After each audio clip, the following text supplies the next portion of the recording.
Romanos 9.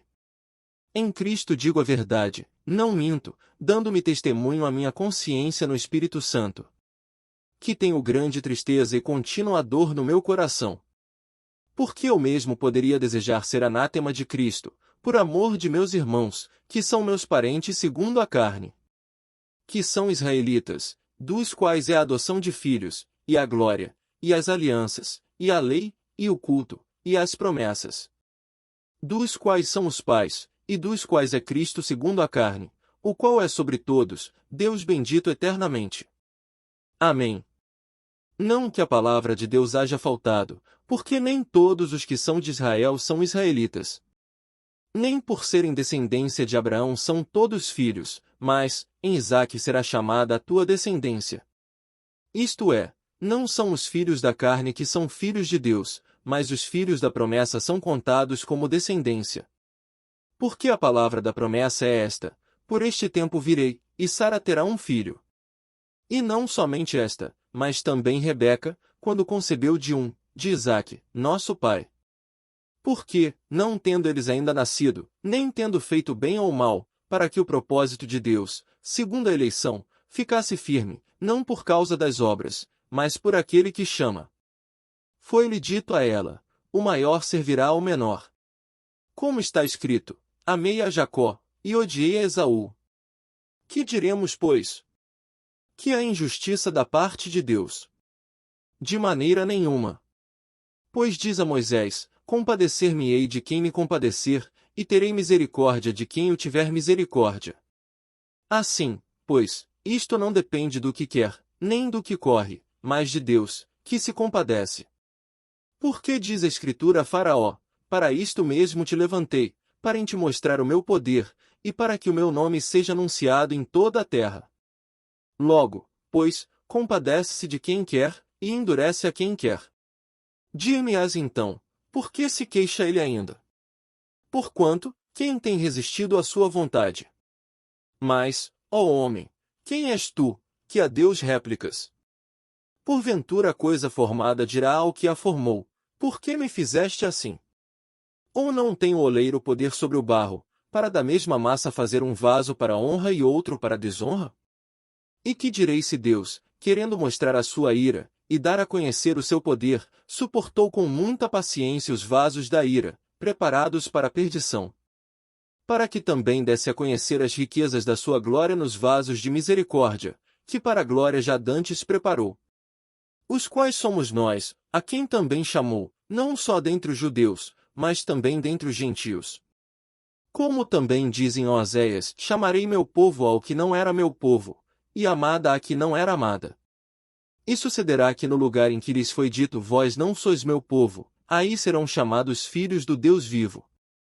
Também Isaías clama acerca de Israel: ainda que o número dos filhos de Israel seja como a areia do mar, o remanescente é que será salvo. Porque ele completará a obra e abreviá-la à injustiça, porque o Senhor fará breve a obra sobre a terra.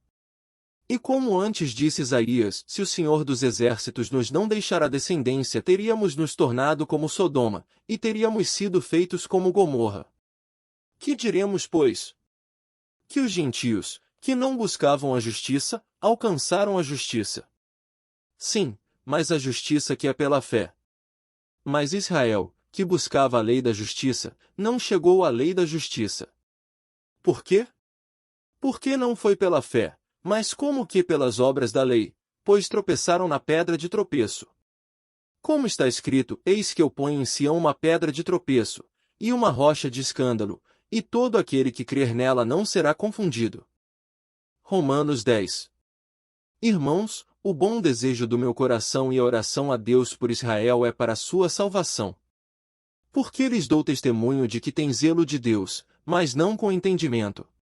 Porquanto, não conhecendo a justiça de Deus, e procurando estabelecer a sua própria justiça, não se sujeitaram à justiça de Deus. Porque o fim da lei é Cristo para a justiça de todo aquele que crê.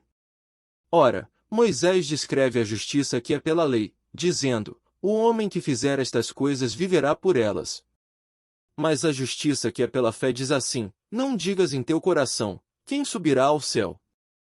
Isto é, a trazer do alto a Cristo. Ou, quem descerá ao abismo? Isto é, a tornar a trazer dentre os mortos a Cristo. Mas que diz?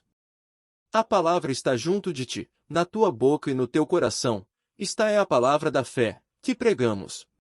A saber, se com a tua boca confessares ao Senhor Jesus, e em teu coração creres que Deus o ressuscitou dentre os mortos, serás salvo. Visto que com o coração se crê para a justiça, e com a boca se faz confissão para a salvação. Porque a Escritura diz, todo aquele que nele crer não será confundido. Porquanto não há diferença entre judeu e grego, porque um mesmo é o Senhor de todos, rico para com todos os que o invocam. Porque todo aquele que invocar o nome do Senhor será salvo. Como, pois, invocarão aquele em quem não creram? E como crerão naquele de quem não ouviram? E como ouvirão, se não há quem pregue? E como pregarão, se não forem enviados? Como está escrito, quão formosos os pés dos que anunciam o evangelho de paz, dos que trazem alegres novas de boas coisas. Mas nem todos têm obedecido ao evangelho, pois Isaías diz, Senhor, quem creu na nossa pregação? De sorte que a fé é pelo ouvir, e o ouvir pela palavra de Deus. Mas digo, porventura não ouviram? Sim, por certo, pois por toda a terra saiu a voz deles, e as suas palavras até aos confins do mundo. Mas digo, porventura Israel não o soube? Primeiramente diz Moisés, eu vos porei em ciúmes com aqueles que não são povo, com gente insensata vos provocarei a ira. E Isaías ousadamente diz, fui achado pelos que não me buscavam, fui manifestado aos que por mim não perguntavam. Mas para Israel diz, todo dia estendi as minhas mãos a um povo rebelde e contradizente.